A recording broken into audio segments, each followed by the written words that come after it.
Hello and good morning, everyone. I have the very nice task to welcome you all here this late morning. We all had a late night, so it feels like an earlier morning than it is. Welcome also to das Filmfest. It's our 16th edition that the Goethe Institute, together with the Austrian Cultural Forum and the Swiss Embassy, are preparing. And this is actually the first time that we've organized something like this, which we thought would be really a great opportunity for you all to network, to get some more information about the film scenes in Germany, Switzerland and Austria, and the possibility of co-production. So I would like to also thank APA for the cooperation on this program, and I look forward to all of the input. So thank you very much also to all our guests that made the way here to Prague to give you some input and then chat with you afterwards. So let me hand over to you and wish you all a very nice day here today. And please exchange and have a good time. Thank you very much. So good morning. I think it's still morning. I would like to welcome you in name of the Audiovisual Producers Association on this event, just on focus on co-production with the German-speaking countries. When the Film Festival ask us or call us that they are thinking of having this kind of program, the industry program, focusing on co-producing with German-speaking countries, we made a little research. So how many co-productions with German-speaking countries have been done so far? So talking about Germany, there are quite a bunch, but speaking about Switzerland and Austria, it's quite rare. So we said yes. Let's go for it. Let's have this presentation so you can learn more about possible funding, about the possibilities of co-production. I would like to thank to all the speakers who came or will be online with us for sharing their experiences, their knowledge. And have a full morning of new inspirations. And I will pass the word to Pavel Sladký, who is gonna moderate the whole day.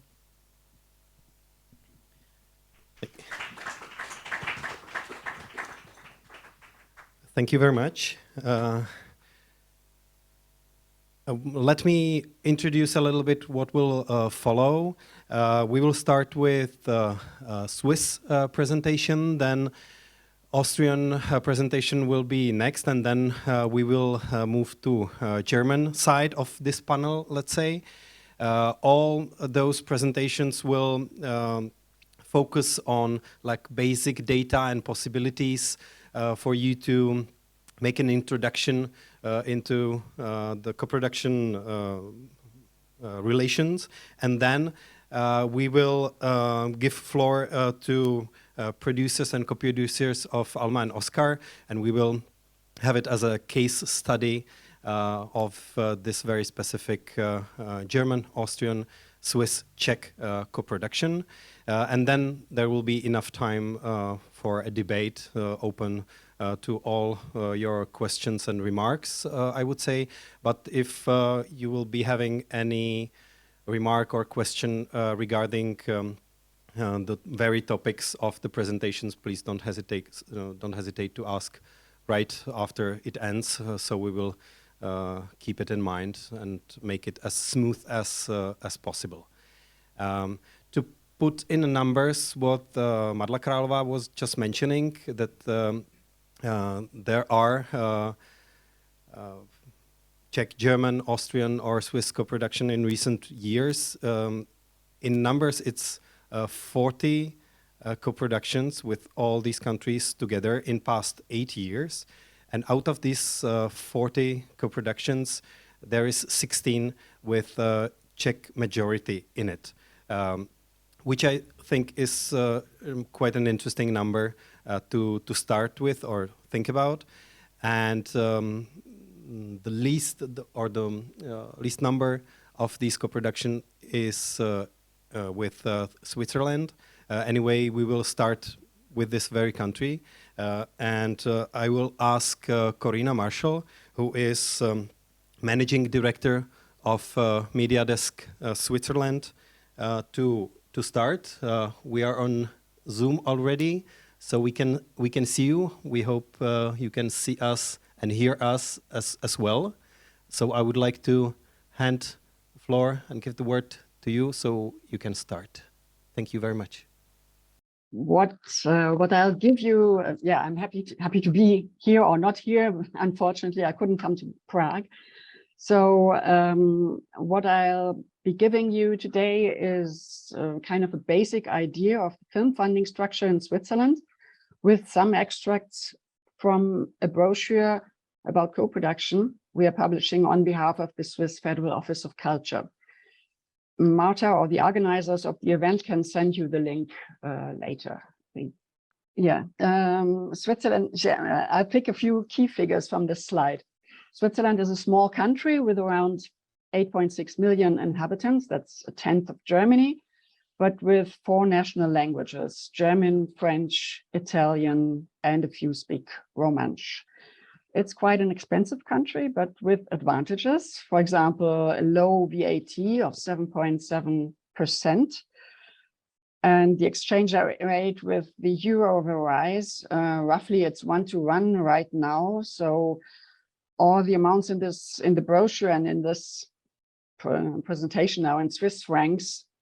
So it will be roughly the same or a little more in euros right now. There are more than 60 production companies with a regular output of at least one feature film per year, which makes plenty of possible co-production partners. So hopefully we can raise the number of co-productions with Czech Republic in the future. The next one gives you some production figures. They are from 2021. They are pretty much like this every year. Switzerland is a very stable country. However, for the distribution and market data on the right-hand side, because of the pandemic, I've given also the numbers of 2019. The number of films produced is high. In the past years, an average of 79 feature-length films are released per year, a third of them as co-production. Regarding the genres of these films, with 53 of them being documentaries, there's a strong presence and a strong tradition of documentaries in this country. For example, at IDFA 2020, there have been 5 Swiss films or Swiss co-productions in the main competition.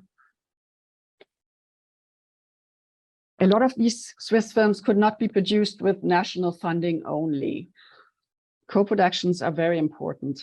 Switzerland has signed the European Convention on Co-production, even in the new version of 2017, and is member of the Euronage co-production funding system. We have been member of the media program of the European Union until 2013, but unfortunately are no more member. I will come back to that later on. We also have a couple of bilateral co-production treaties, which you see on the left-hand side. Among them, the trilateral agreement between Switzerland, Germany, and Austria. The European Convention of Cinematographic Co-production facilitates multilateral co-productions, but it can also be used for bilateral co-productions between 2 countries which have signed the convention, but which have no bilateral treaty. So that makes about 45 countries which can officially co-produce with Switzerland. This just briefly, this is a map where you see the number of films co-produced with Switzerland. In fact, 1 with Czech Republic. In the past years, 2016 to 19, the darker the country, the more films have been co-produced. It's quite natural that the main co-production partners are the countries with a common national language, which means Germany and France, Italy, but also Belgium, Austria, Luxembourg, and Canada. So again, this is a good characteristic of having 3 main languages, and it opens up many opportunities for co-production. Plus, English is widely spoken in Switzerland. Let's go a little deeper into the financing structure. There are roughly 86 million Swiss francs, so at the moment 88 million euros, available from public film funding in Switzerland every year. 1/3 of them comes from the Federal Office of Culture. That's the lower red part. It's the main national film funding institution. 1/3 comes from the public TV.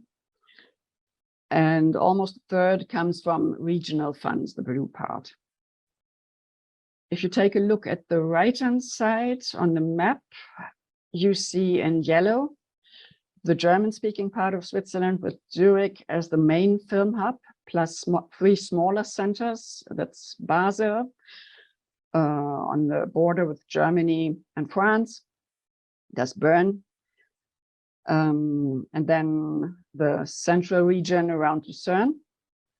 In green, there's the French-speaking part with Geneva and Lausanne as the main film hubs. And in orange, there's the Italian-speaking part, which is actually very close to Milan. Switzerland has the benefit of being right in the center of Europe. The travels are very short.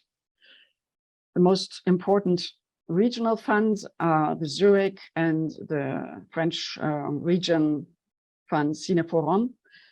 They have an annual budget of a little more than 10 million francs or euros each. Regarding the Federal Office of Culture, the main national fund, it's the first pillar of the film financing in Switzerland. There, you cannot apply on your own as a foreign producer. It's always the Swiss delegate producer of an officially recognized co-production who's eligible for Swiss funding. The supports of the national funding system are non-recoupable grants, which means that you don't need to give it back. They can support films for all platforms, theatrical and digital, but no TV, no series. As a requirement, the spending obligation is 80% in Switzerland, 20% can be transferred abroad. The most important interesting schemes for US foreign co-producers are a selective scheme, but of course applied for by the Swiss producer. It funds the development of feature films, fiction, and fiction only for projects with a Swiss author. And it funds the production of both feature-length films and shorts in majority and minority constellations. And there's a tax rebate scheme, an investment refund, which is particularly interesting for minority co-productions because it refunds 40% of film production expenses generated in Switzerland or for Swiss elements. Regarding the regional funds, the location, I've explained that before. I won't go much into the details, but in general, the application has to come from an independent Swiss producer with residency, not nationality, in the region, or a director based in the region.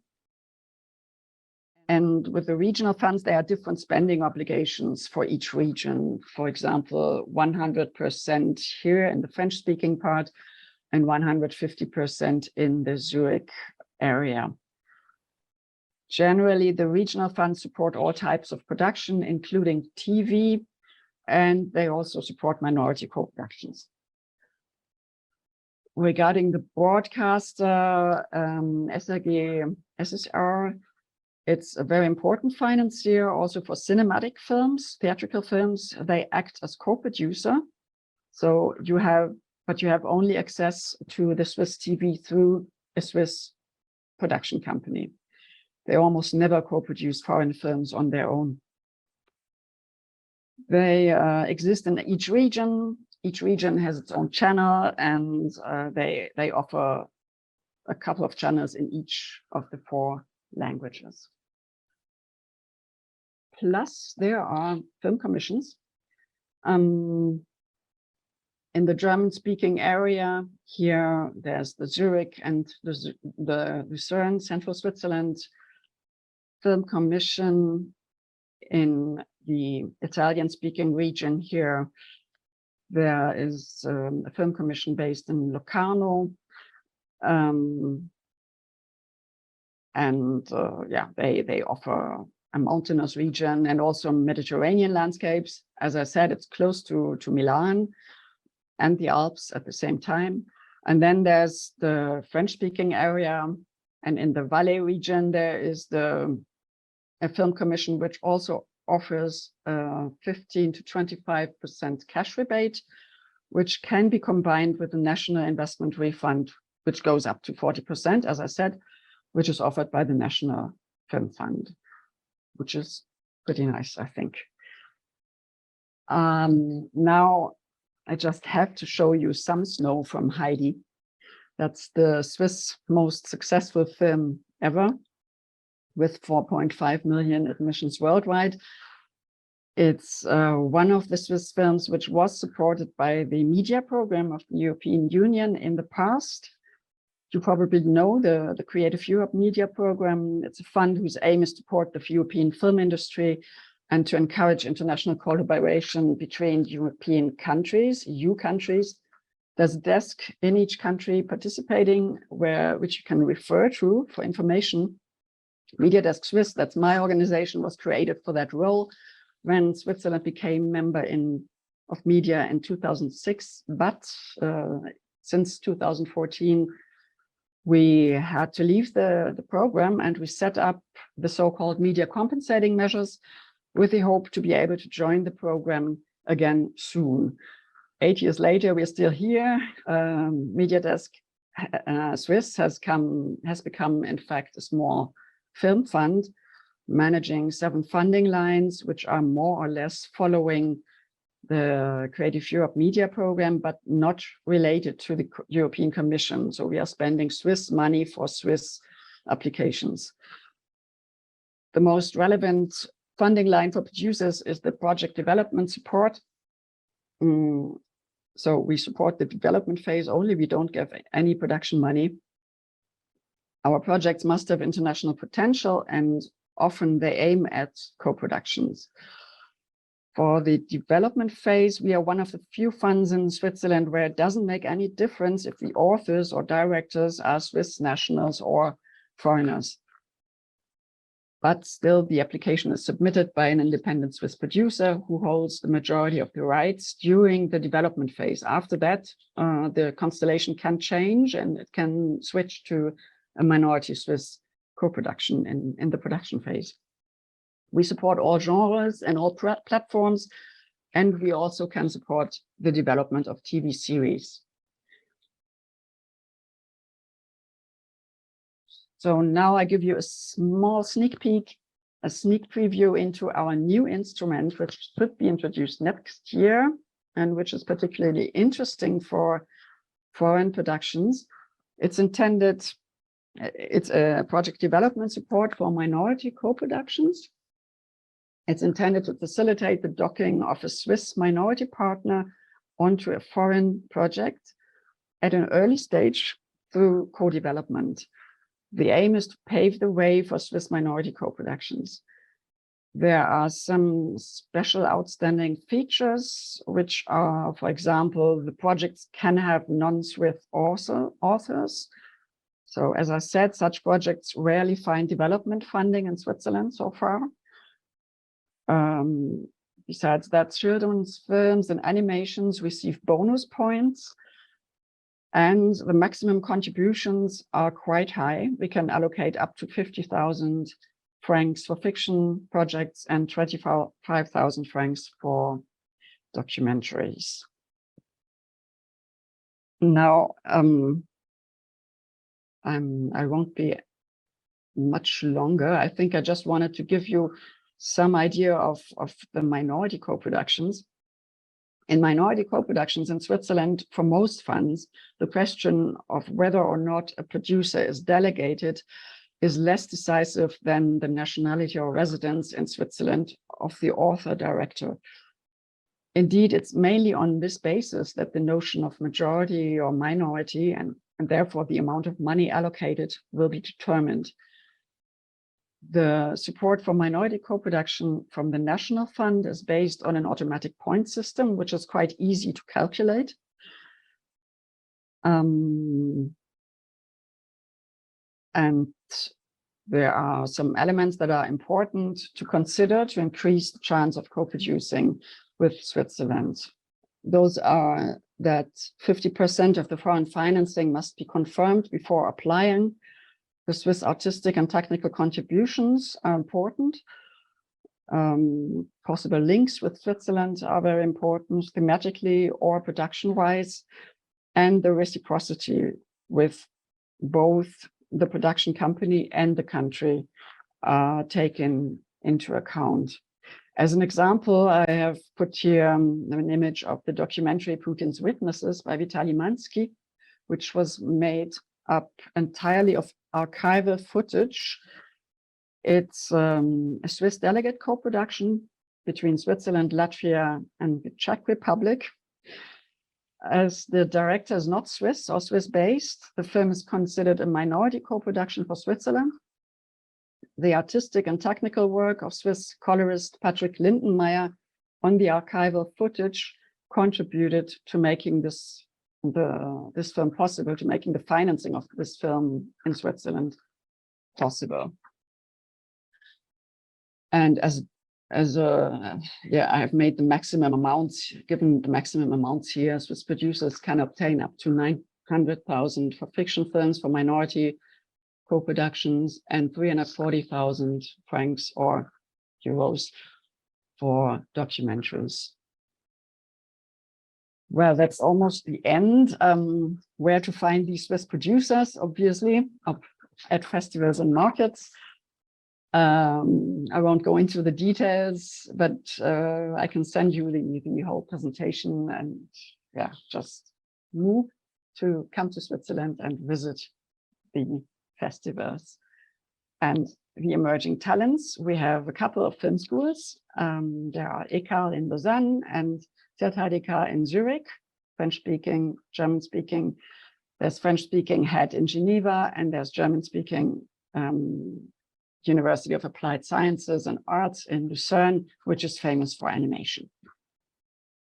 So, thank you very much. That was it. I hope I gave you an idea of the funding system, but you don't need to know all these details. That's normally the job of the Swiss co-producer.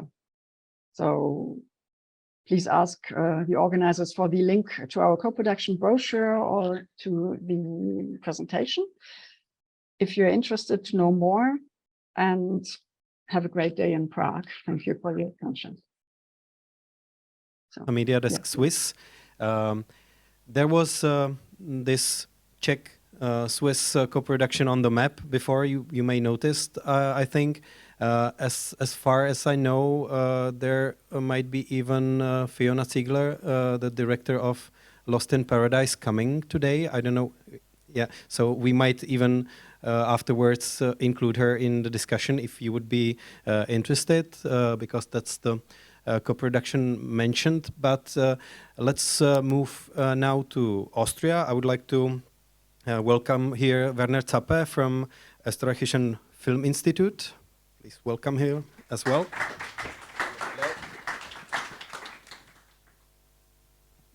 And we will continue with Austria. Hello, everybody. Thanks for having me. It's a big pleasure and a big honor being here. It's been a long time since I was in Prague, so I'm very happy to get the chance to come back in this wonderful frame. I had the chance of realizing a charming atmosphere yesterday evening at the opening, so thank you very much. The next couple of minutes, I will show you, I will tell you a little bit of the basic functioning of film funding in Austria.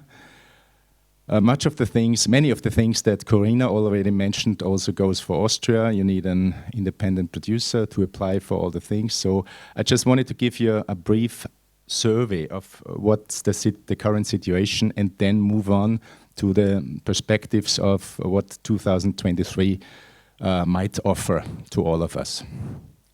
So let's start with some basics. Like in many of the European countries, we have national funding and we have regional fundings. In Austria, you see the difference between Switzerland and Austria is the wealth of Switzerland, because Corrina was talking of 86 million Swiss francs, which is almost nowadays it's the same amount in euros.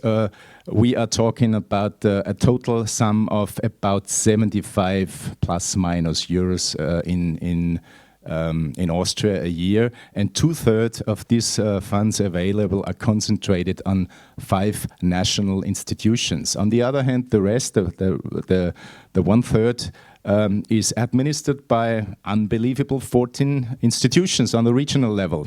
You know, we are also a little bit comparable to Switzerland in the figures concerning inhabitants. We have about 8.9 million inhabitants in Austria. We are a federal state, so that means we have 9 federal states, and that's and in each of these states there is a regional fund located at the cultural department of the regional department, and above that, some of the countries do also have some funds that are that aim at touristic and economic targets in their funding. So that's why we have so many institutions, 14, administering 1/3 of the available money. So on the national level, we have by the way, Werner from the Austrian Film Institute. We are the biggest national funding institution in Austria. You can see it here with 21 million euros a year, and we have a focus on cinema production. So we offer a broad range of funding, starting from script development over project development. Our main focus is, of course, production support, but we also support the movies getting distributed, and we support them in the cinema release in Austria. So we have the whole value chain, so to say, with support and with money. Okay, we are operating for more than 40 years, and from the very beginning we negotiated an agreement. We call it Film-Fernsehabkommen, film television agreement, with the biggest, the only public broadcasting company in Austria, the ORF. And by this, under this agreement, the ORF is obliged to co-finance cinema production. The annual budget is 8 million, another difference to Switzerland, as you will see, as you have seen. Yes, ORF, ÖFI, and here we have also FISA. FISA is Film Industry Support Austria, and is very comparable to Germany's DFFF. So it's an automatic funding based on Austrian spend. We have another national institution. It's the Ministry of Culture, and they have another scope, they have another perspective. They are supporting difficult, low-budget movies, artistic, cultural, experimental movies, not always having the full-length character. So, but it's also on a national level. On the regional level, we have the biggest regional fund is the Film Fund Vienna. Austria is a little bit focused on the eastern part of the country. Vienna, we have, I mentioned it already, 8.9 million inhabitants overall, and there are almost 2 million in the region, in the area of Vienna. So everything is focused very much on this area. A lot of companies have their residence there. All the funding, or most of the big funding institutions are located in Vienna. So Film Fund Vienna is a very important partner of us, with an annual budget of 11.5 million euros. And yeah, with this with these lines,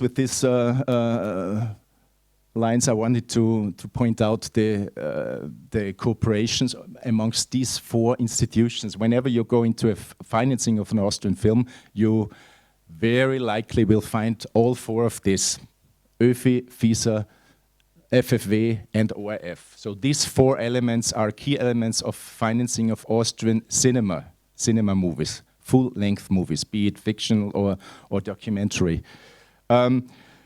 An exception of FFW is that they are also dedicated to support TV films, series, etc. So they have a tie here to the biggest Fernsehfonds, television fund in Austria, with 13.5 million euros. Yeah, and the smaller regional funds, there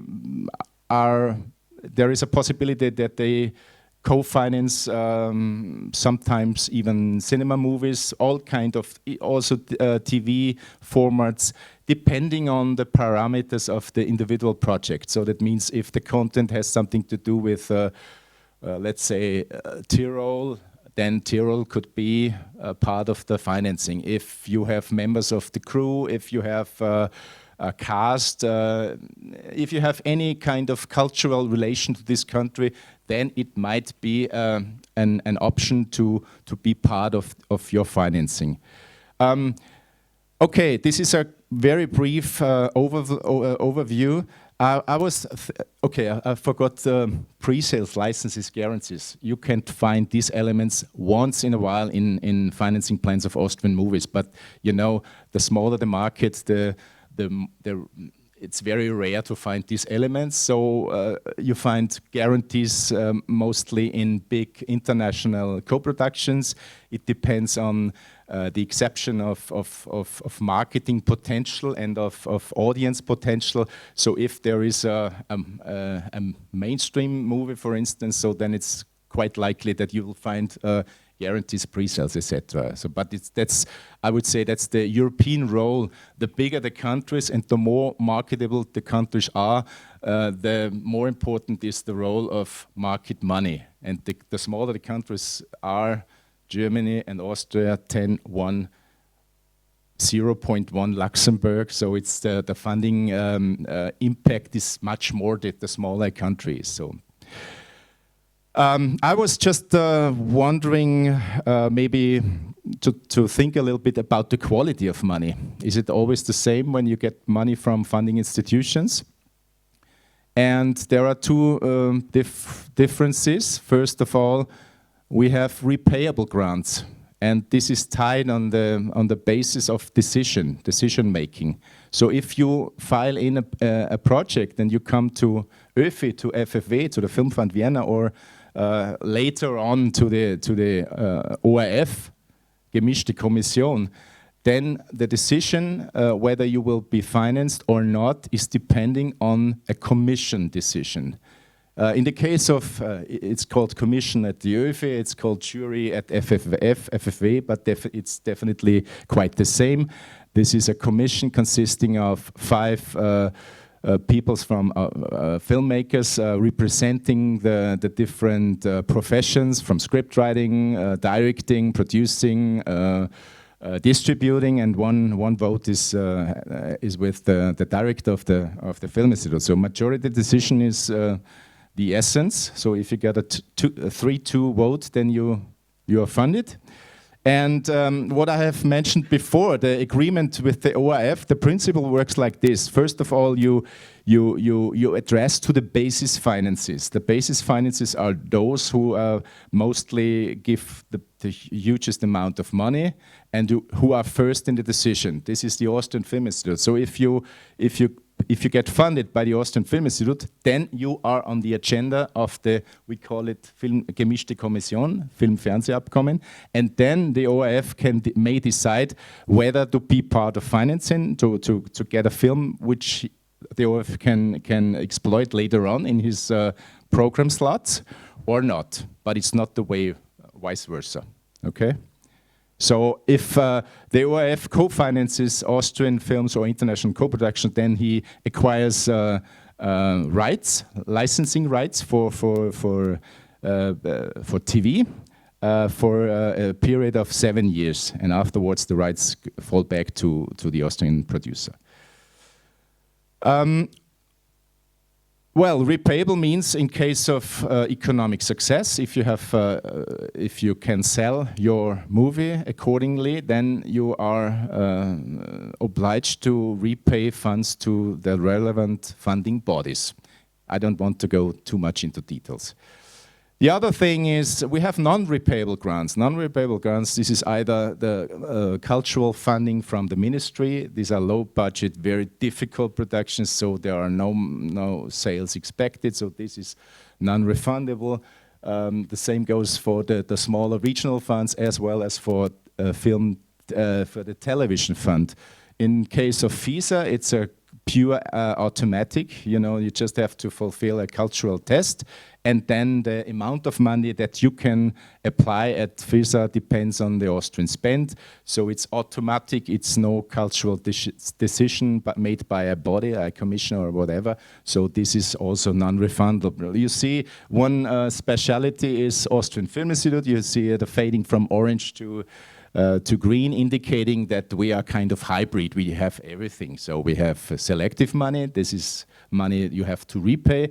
And we have automatic money. Automatic money means we have a system of reference funding depending on predefined criteria of success of a movie in the past. If you, for instance, sell a certain number of tickets in Austria, then it's evaluated with scoring. The same goes for the artistic success. If you are at a festival, if you win a prize, so everything is transferred into a scoring model. And if you reach some specific number of points, then you get reference money, and this reference money can be put into the next production of the next movie. So it's an automatic system. I think it's a quite good idea. The only thing is it's not adequate according to the requirements of nowadays, because the reference funds are way too little to put it as a single financing brick into the financing plan. Well, okay. That's so far. That's the current situation of 2022. And now I'm give you some more insights of what's 2023 will look like. So this landscape will totally be disrupted.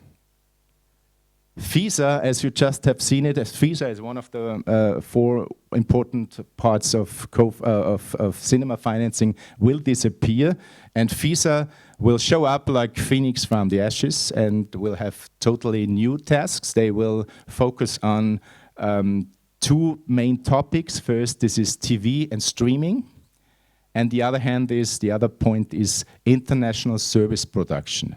So I will go further to this point afterwards. So instead of FISA was like in the last 12 years, that will be relabeled and will be renamed as ÖFI Plus. So it will be an automatic funding under the roof of the Austrian Film Institute, and it will basically work very similar to that what we have known from FISA. It's an automatic funding.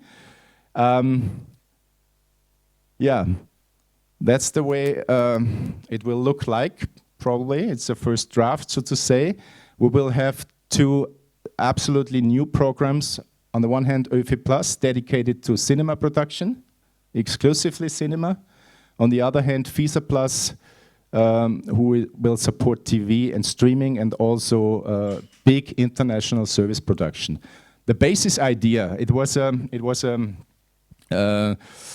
we had a press conference in summer this year with 4 ministries, and they had a negotiation of implementing an investment incentive for the whole branch, because we realized that streaming is something that passes by outside the borders of Austria. We don't play any role. So they tried to to act. It tried to offer something to make Austria much more attractive and to attract also not only international streaming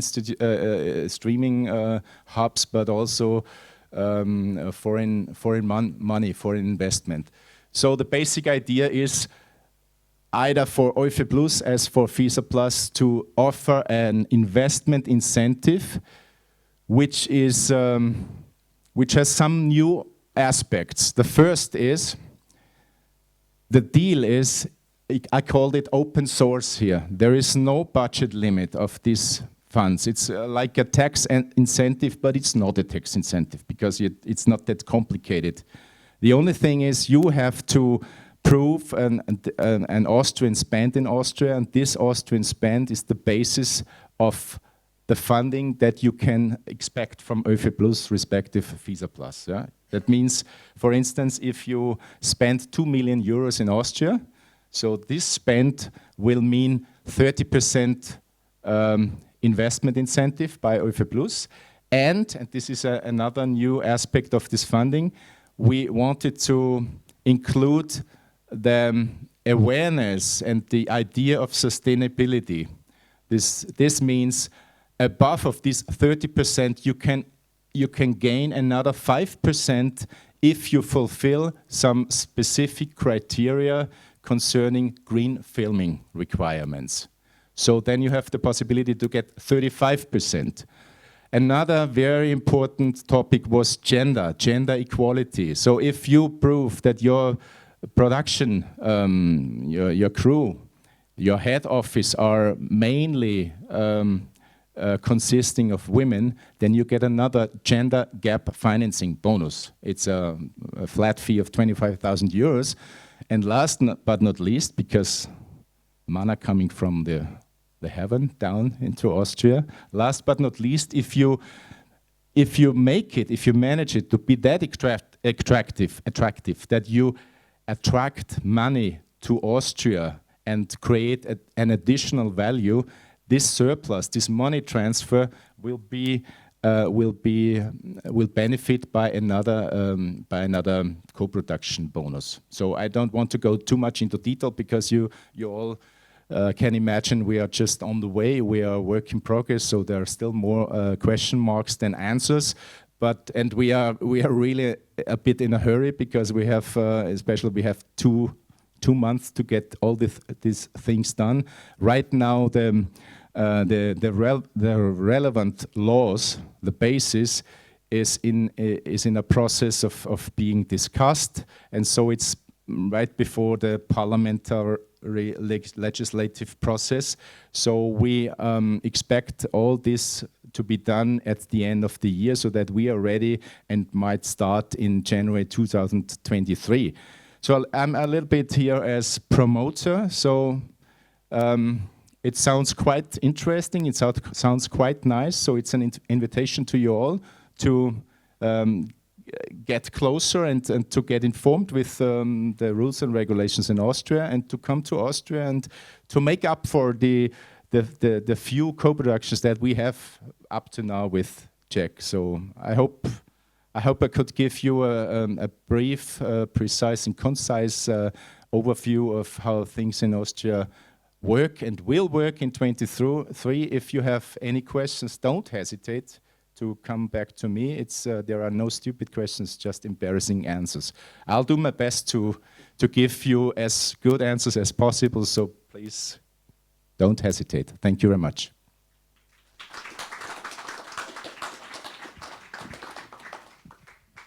Is there any question right now, following the presentation? If not, then thanks a lot for this invitation, as you called it yourself.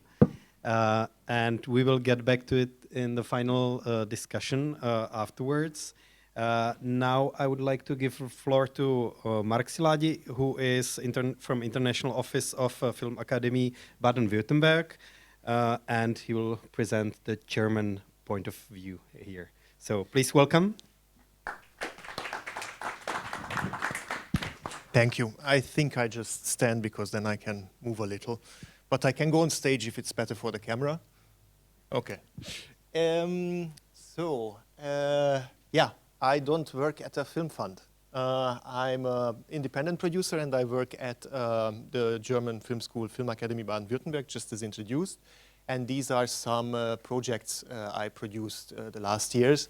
And these are some countries I worked in the last 10 years. So you see I work on an international level, mostly in African countries. And yeah. Work on the international level and work in co-productions with mostly African countries. Also, I'm preparing now a co-production in a fiction project with Hungary, one with Morocco and one with Nigeria. These are mostly documentaries you see here, which are available on some streaming platforms right now. And so I'll give you the overview of the German perspective in terms of, I guess I push this button? Yeah. In terms of how to get money for your project from Germany. From a German perspective and in the end also from your perspective if you want to get German money from abroad. So in Germany you can go to the public film funds. There are national and regional ones. You can go to the TV, you can go to the streamers, or you go to a distribution company. And these are all just examples. There are way more possibilities, obviously, but then I would have to hold a class of 2 hours, which we don't want to do. If you scan this QR code or enter this web address, you will find all the hard facts we just saw with all the numbers, because this is a brochure which the German film funds always distribute at festivals, where you have in few pages everything in one document. So, the German public film funding system. So, Germany is set up in a regional way where the regions have, in general I mean, where the regions have a lot of saying in German politics, for instance, in education, but also in culture. And this is reflected also with the film funds.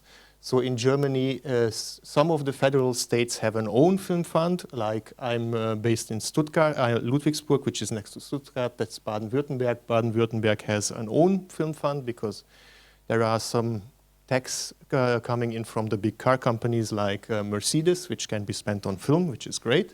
Kind of the same with Bavaria. In the north of Germany, for instance, you have Hamburg and Schleswig-Holstein together. This is an older chart. Now it's called Moin, since this year, a film fund together. So this is also possible in Germany. And the region of Rhineland-Palatinate, Rhineland-Pfalz, is just building up its film fund. So they are the newcomers, kind of. How much money do they have, you will find in that brochure. I will have the link to it in the last slide too.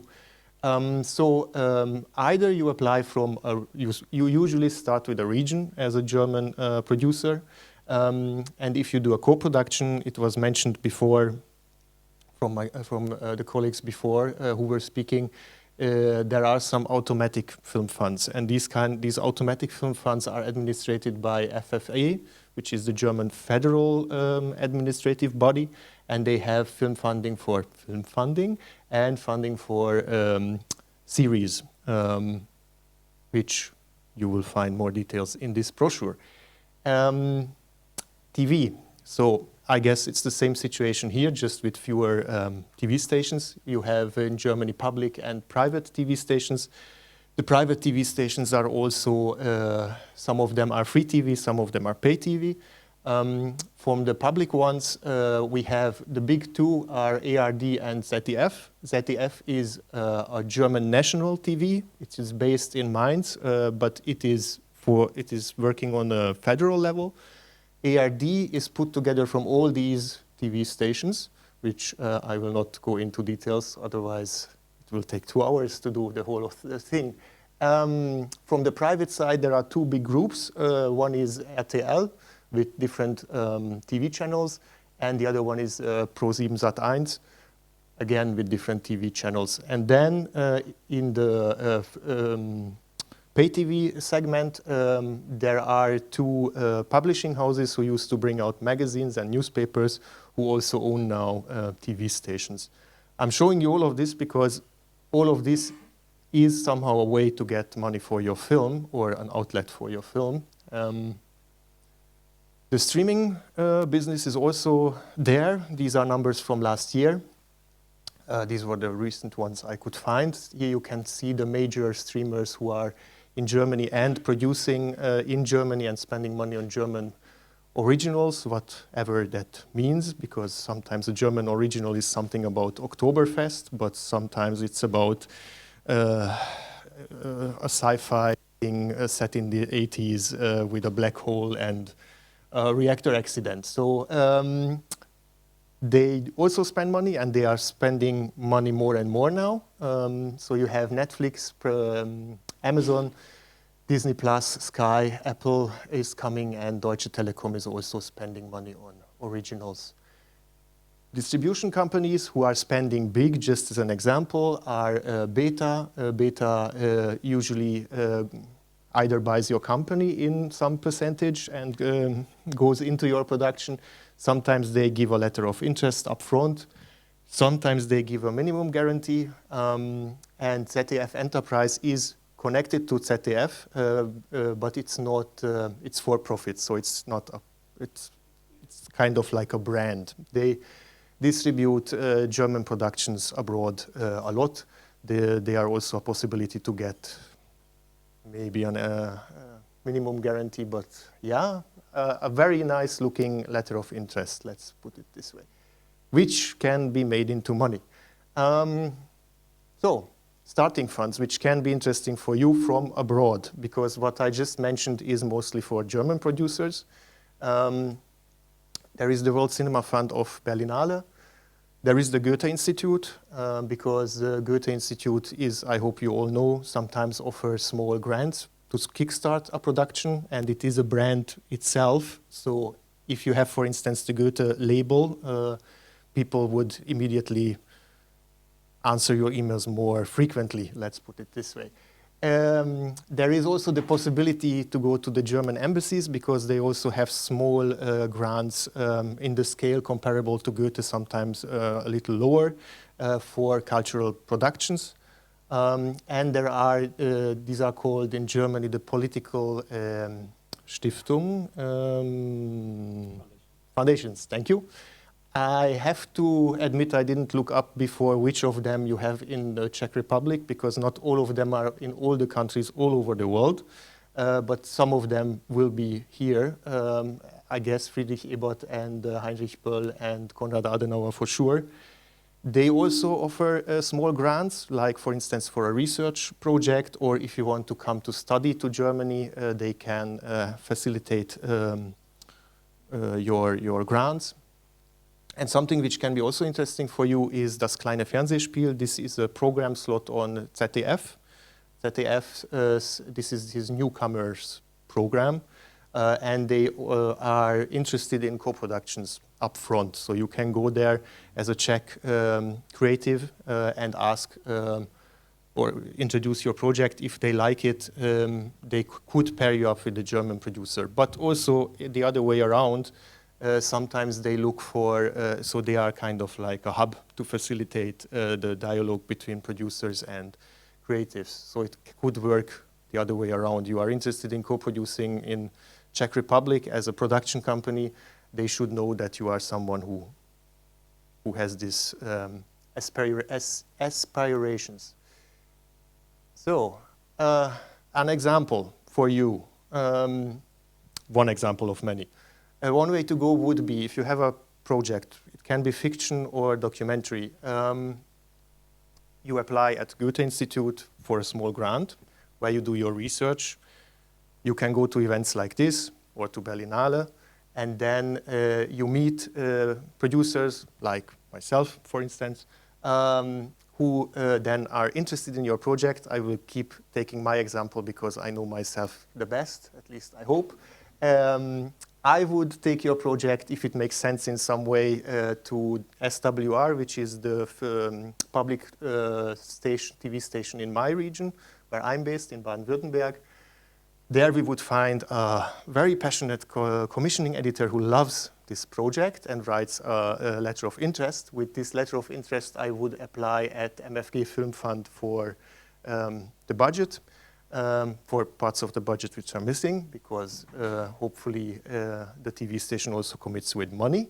And then because they really, really like the project, they will talk to their department of Arte, which is a European TV channel, and German public funds, public TV stations have access to extra money if they say it could be a project for artists. So we basically double the budget through Arte, and then it goes to Arte to be shown first, and then because ZDF Enterprise loves the project and says this has greatest international potential, it goes to all the countries of the world.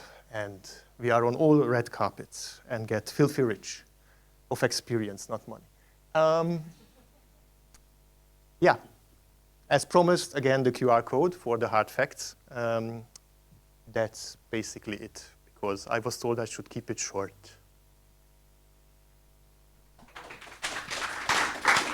Anyway, the future is bright with the possibilities you have just showed us. Any question right now regarding what we have seen or we have been shown now by Mark?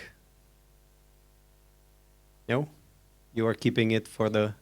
Yes?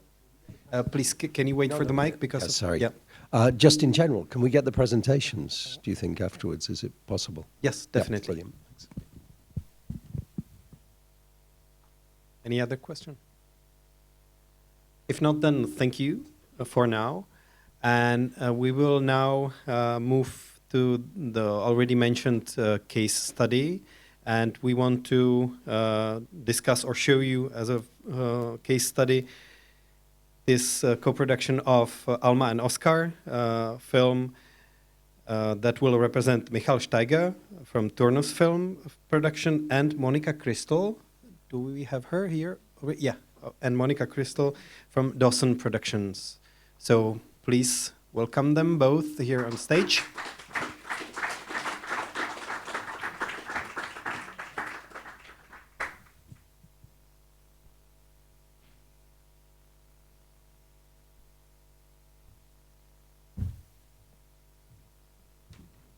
Welcome. Thank you. Dobrý den. And tell us about Alma&Oskar. Yes. So, hello everybody, I'm glad to be here. It's great to meet you in your hometown, not only on meetings at festivals and discussions about budget. Thank you for coming, Michael, to my homeland. Yeah, no, it's great to be here. So the film isn't out yet, so we're in the last post-production steps to complete the film, and it should be released within the next few months. And we're very happy. So what intrigued us to participate on this project? Alma&Oskar is a biopic about the life of Alma Mahler and her amour fou to Oskar Kokoschka, which is a painter who actually died then in Switzerland. He was living in Montreux in his last days of life. And it's a fantastic timepiece, and as well, it's a story of a woman for her time who was way ahead of the time, because Alma Mahler was born in a rich, from a rich family, then lost everything with her mother. Her mother then married some rich guy again, but through her time that they were poor, she really realized what it's all about, and she became like streetwise and knew she had to fight for her interests in order to gain out what she wanted. And that's how she behaved. She was in love, but for her time she was a very modern woman who tried to get advantage of men in order to be equal. And this was very fascinating as a project, as well as doing a historic timepiece. And the script was very good, and the producers and co-producers were so nice, we couldn't say no. Thank you, Michael. I'm one of them. Exactly. Yeah, actually, maybe I would like to continue with telling you how the conception of co-producing started. I was approached by Alexander Gler, Austrian producer. We already worked together on a project.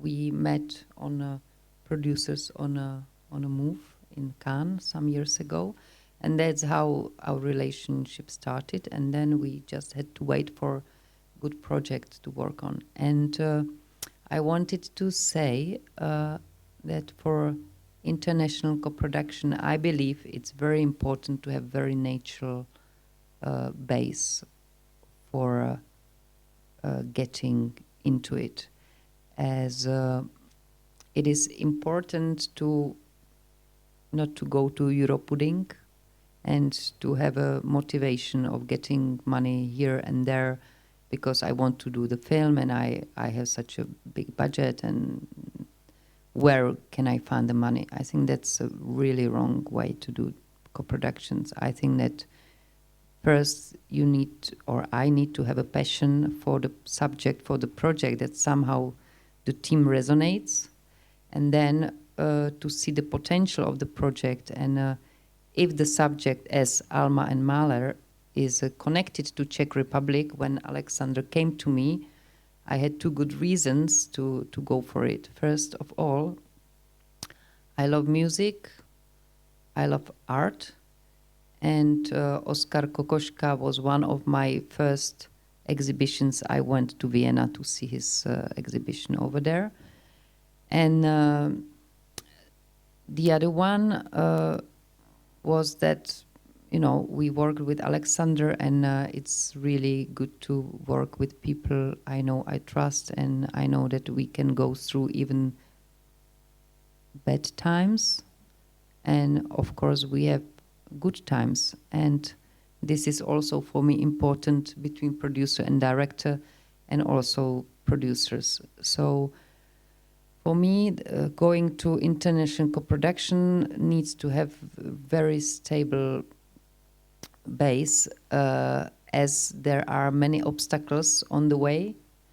For creativity, it brings some difficulties for director, for main creative team, as we spoke with Michael yesterday, that, you know, people need to create, they need to be understood by their team, what they want, what is their vision. And if you work with someone on creative part, you don't know, it's first time for you in your life to work with that person, then you might lose your time, so you need more energy, or maybe even you don't make it, as that person doesn't understand your vision or doesn't share your vision. So this is very fragile moment of co-productions, and I believe it's very important right at the beginning to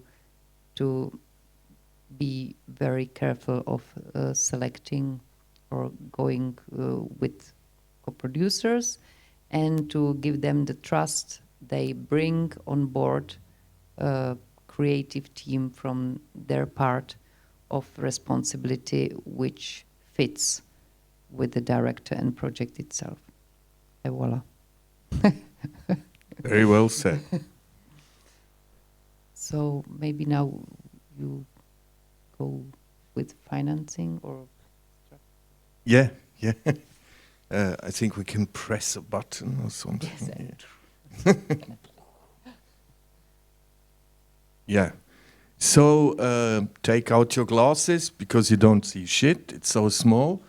We're talking here about the 6 million co-production divided into 4 financing parts. Austria took the main part with around 60%, Switzerland around 18%, 10% Germany, 10% Czech Republic. And it was a challenge through financing that you don't get under 10%, because 10% is a minimum required. We applied also for a remarche that didn't went very well. So the Austrian producer had to put in a lot of reference money in order to compensate, and also gave you, Monika, some part of the finance in order to gain those 10%. Yeah, I will come back to this later to explain because that was very, very important or crucial step to be on board. Yeah, sometimes things don't go the way you plan, and then you have to somehow find ways how to cope with the situation. So let me walk you quickly through the Swiss finance. I think that the presentation from MediaDesk explained very well all the details how our funding is working. So we had the selective part from the Ministry of Culture. We had this tax rebate which was 40%, which is very attractive, which helps us a lot to do minority co-productions. We also could sell it to the TV. We had TV rights. When you have TV in Switzerland, they give you 50% co-production money for the part, and 50% is license share of the whole money. So it's divided in two. And then we had a minimum guarantee, Swiss Pay TV, and we also put in some own money, which was a deferral. So that was the Swiss part. And it's always important to cover this also with a spend, because in Switzerland, when you want to have this automatic funding, you're forced to shoot at least 5 days in Switzerland, otherwise you don't qualify. So what we could do then was the whole atelier we saw where Oskar paints his paintings. We built that. We found a beautiful location out of Zurich, and we could do there the whole atelier. And this represented almost the whole amount that we brought in, and this is very nice if you can contribute as a country your expenditure in form of finance, and you don't have to switch too much with transfers and everything. So for us it was really, really lucky, and we also could bring in Sue Erd, which did the whole art direction in there, and she did a wonderful job. And for her and all the staff from Switzerland to participate in that project was really really interesting. And yeah, let's we don't have too much time. Let's go over to your country. Yes. So for Czech Republic to be involved in such a big budget project is very challenging, as we are a small market and we have possibilities of financing very limited. I think that we managed to get as much as we could from our side. However, it would not be sufficient to have 10% of overall budget. So at the beginning, the idea was that we get Eurimage, and it is possible, maybe you correct me if I'm wrong, it is possible to attach half of Eurimage to one of co-producing country. Yeah. Yeah, you can compensate, you can give more to one country in order to get up to. So that 10%. Was the original idea, to support Czech Republic to get bigger portion of Eurimage to our share to achieve 10%. However, as we did not get Eurimage, then we had a trouble. There was a situation, and we had to solve the situation. And Alexander, delegate producer from Austria, went to institutions in Austria to ask if it is possible for them to transfer part of money, Austrian money, to Czech part to keep production and the scheme of financing alive. And they were so nice that they supported the project with saying yes. So as you can see in the financing plan, there was actually 41% of Czech financing at the end transferred from Austrian part. So basically, just talking numbers, it's said that to be able to reach 10% of budget would mean 3 million euro budget. So once you are getting into historical movies, and that's actually why Czech Republic is very strong and very useful for co-productions, then you are getting in this balance of financing or being a strong partner. So at the end, we were lucky that when all co-producers agreed, Alexander came with this idea, and it worked out. We had some shooting days in Czech Republic, in Prague. Therefore, we were able to get Prague Film Fund. We were able to get Czech Film Fund minority co-productions. We were getting the highest possible money we could get. Of course, what really helped the project was that Kokoschka lived for some years in Prague. Recently, there was a big auction where his painting was sold by big money. So actually, the day the committee was deciding on which projects will be supported, there were in newspapers everywhere spread out like Kokoschka painting. So I had some messages from my friends like, Monika, did you pay this PR marketing campaign? Anyway, so so we were also able to get a minimum guarantee from Cinemart. That was because of last project from the same director, which was Egon Schiele, which was very successful in terms of selling worldwide, more than 50 to 56 countries probably. So that was a big help, as Egon Schiele was distributed in Czech Republic, and that's how I approached Cinemart as a distributor of previous movie, and they said, okay, we go for it and we give you minimum guarantee.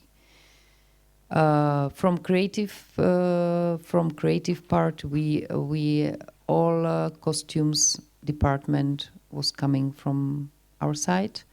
We were creating new costumes, which was quite a hard work.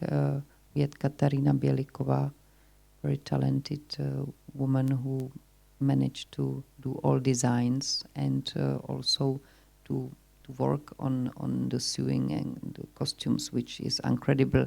And I think that's the treasure of Czech in creative input in the movie, that we still have creative people here who also have not only visions, but also they can work with hands.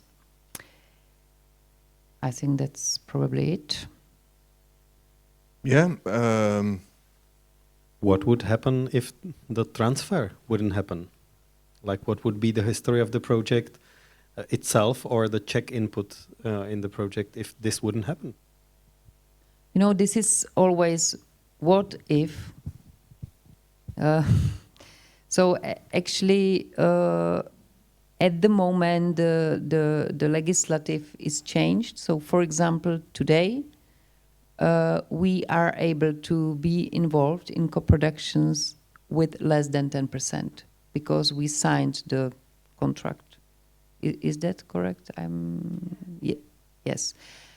But At the moment we were preparing Alma&Oskar, this legislative was not active. It was in the future. So basically when we were finishing production of Alma&Oskar, it could be possible if it was a new project. However, as the project started and I've got funded at the moment of the time or without new upgrade of legislative, then my project could not switch into a new system. So it had to stay with and to follow the rules which were at the moment of financing. So today, I think it's good news that that even with less than 10%, so today it could happen without transferring the money.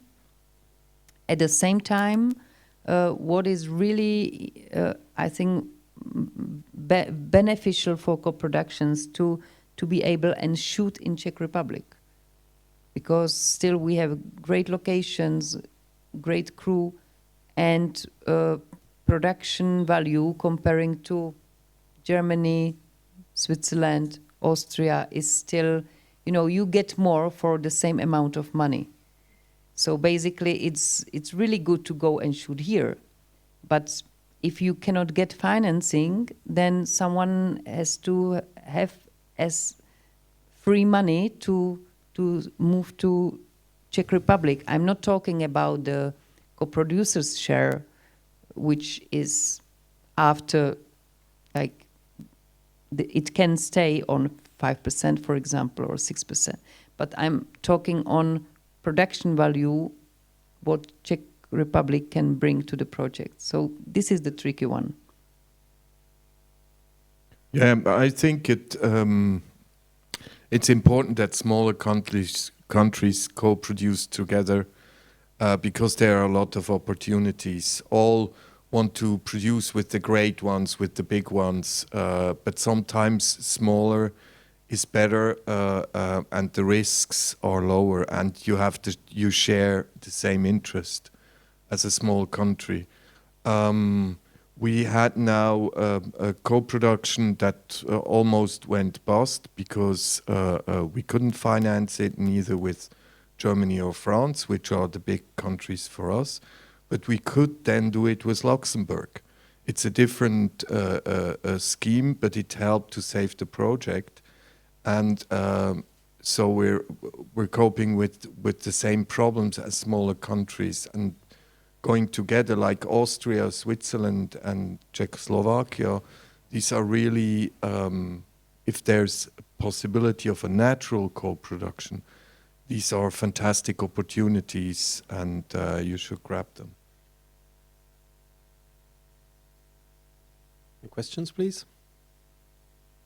Regarding Alma&Oskar or anything else? Yes, please. Sorry, it's just the Picture Tree International I saw there. What was, because that was in one part but not in the other part. What was that about? It's a world sales. Right, so that was done from Czech? No, it's a contribution. You know, right, when you're missing finance, you allocate there where you miss the money. Right. No?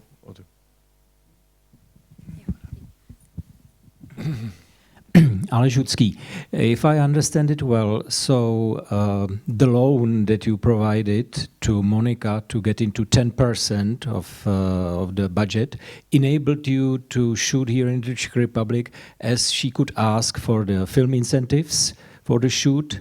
Is it right? So it was... No, it's not. First of all, it's not a loan. It's a gift. It's not alone, as it is in our co-production agreement.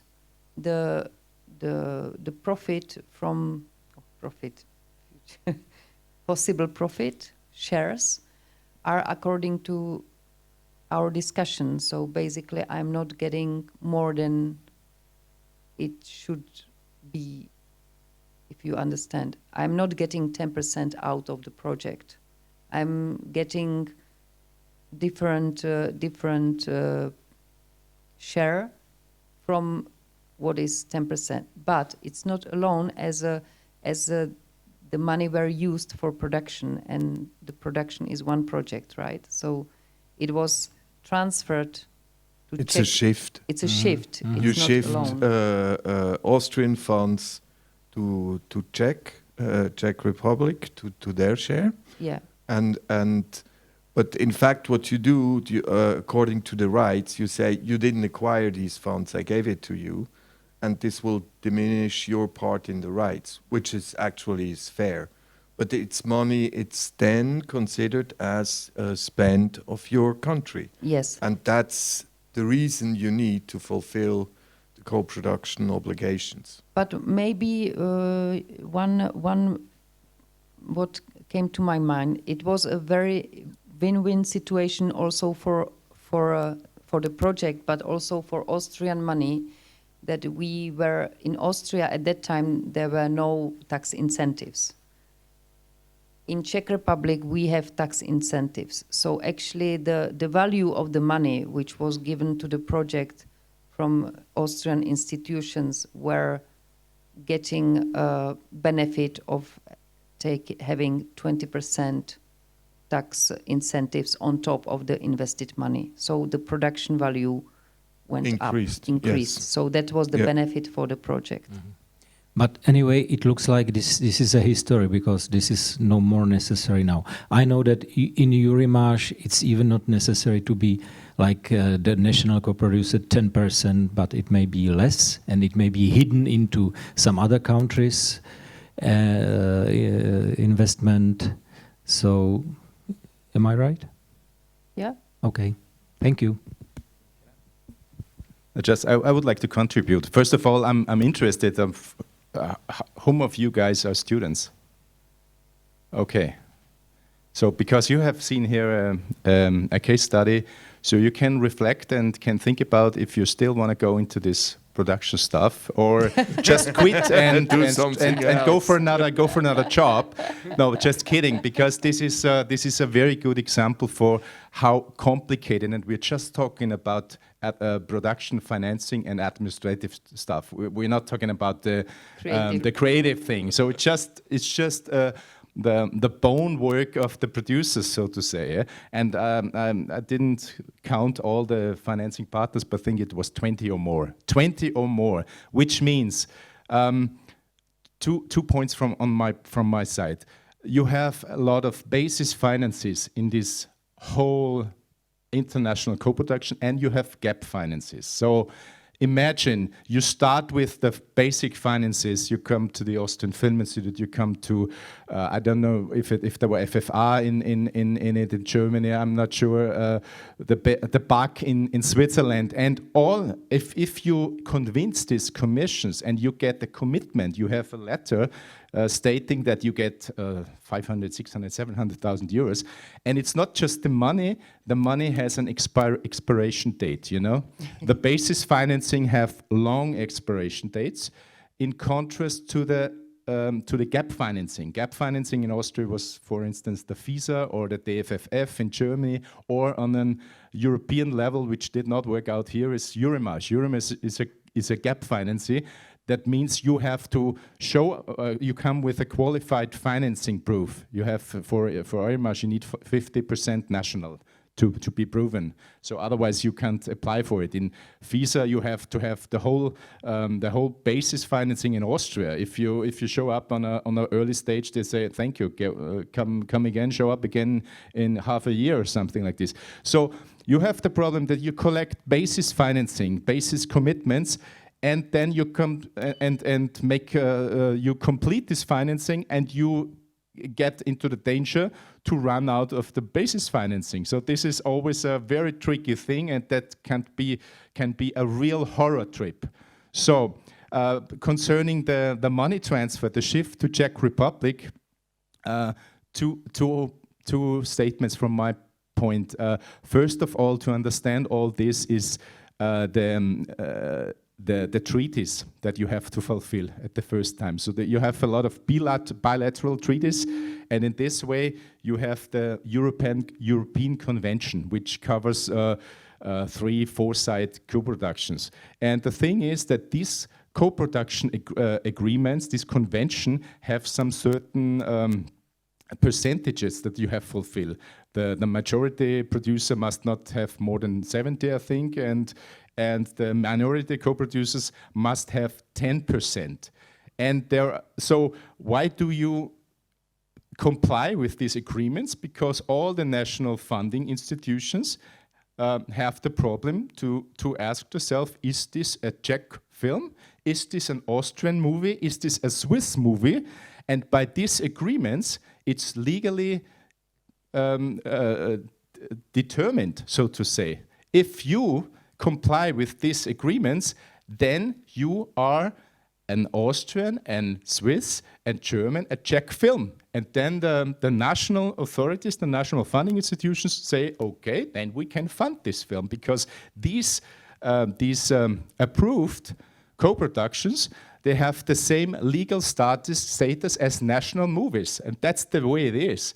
And the thing is, I think it was in 2017, there was an adoption of this convention, European Convention, and I mean, in this framework of European Convention, there are, I think, 40 member states, 40, some plus or minus, yeah? And it depends on which of these countries have ratified this new adoption. This is the next. I'm not a legal expert, so if Czech Republic has ratified this new agreement, so then the 5% are valid for you. I think exactly. Recently, we ratified. At the moment of financing, Alma&Oskar was not done. Yeah. And I'm not sure if Austria has already ratified. So I'm not sure how to decide this, if one is according to the old legislation and one is according to the... But this is the basic idea. And so obviously the Czech partner did not make it to get this 10% because Eurimage as planned did not work out. So this was what I understood. And so there was a shift from money from Austria to Czech Republic, which triggered a tax incentive in Czech Republic. And that's it. So everything was fine. Everything agreed with that. And so you had an official co-production, and that's the way it is. Yeah. We would have tax incentives even without Austrian money for Czech part. However, as the money which were transferred to Czech were able and qualified for tax incentives. So that's how we put additional value to the money which came originally from Austria. There was some other aspect you mentioned at the very beginning, and I fully 100% agree with that. We see very many co-productions that are designed, that are constructed on the green table for more or less, concerning the regional effects and so on. Where can we maximize money and getting money from everywhere? And this is what you called Euro pudding, if it's not originally story and content driven. So take care and think twice if you go into a setup of constructed financing, because these things in many cases turn out negative at the very end, because in once in a while you are not able to fulfill all these regional effects, because there are shifts, there are amendments, there are changes, and afterwards, if you get money, for instance, from a regional fund, and you are not able to prove this effect, then they shorten the money, and so it's getting very difficult. One other aspect with all these regional effects, what we know from regional funds, German funds, I think this will be in the near future. That will be a total problem if you commit to sustainability in film production, because you can't travel from one location to another and be on the same side, want to have the label of green filming. So this, from my point of view, that's going to be a big problem in the future. And I think this will lead to thinking over the requirements of regional funds in all over Europe. Yeah, thank you. Questions? Monika Kristl also mentioned in the very beginning of this case study presentation not only this danger of Europudding, but also a kind of danger of getting into a project you are like not passionate enough about, or if I might rephrase it like that. Do you have also kind of like a case study of a project you simply lost time with, if it's not too sensitive question? Like both of you. Yes, a lot. So my piece of advice for this is never enter discussions with people you don't like. That's one of the privileges of producers. Do projects with people you like, because you need a lot of passion to get all through difficult times, and this helps you more because projects never go the way you think. So choose your people well and start early stage. Start talking when you're developing to your foreign partners. Look out for them when you develop, get their advice, because then you know what they need for their country. Discuss it with your writers of the script, because then it becomes a natural thing. Don't wait too long, because then you get into Europudding, because you're only looking for money. You're not looking for partners anymore. If you start early stage, you'll look always for partners that really carry the same passion with you on the project. And that's crucial for everything, because when people are passionate about something, the spark goes to others, and it gets it gets dynamic. And when this is missing, it's very difficult. Yeah, I agree, and I would like to add, we are making films to create, so I think that we need to keep as much freedom for creation rather than giving limits even before creation starts, like.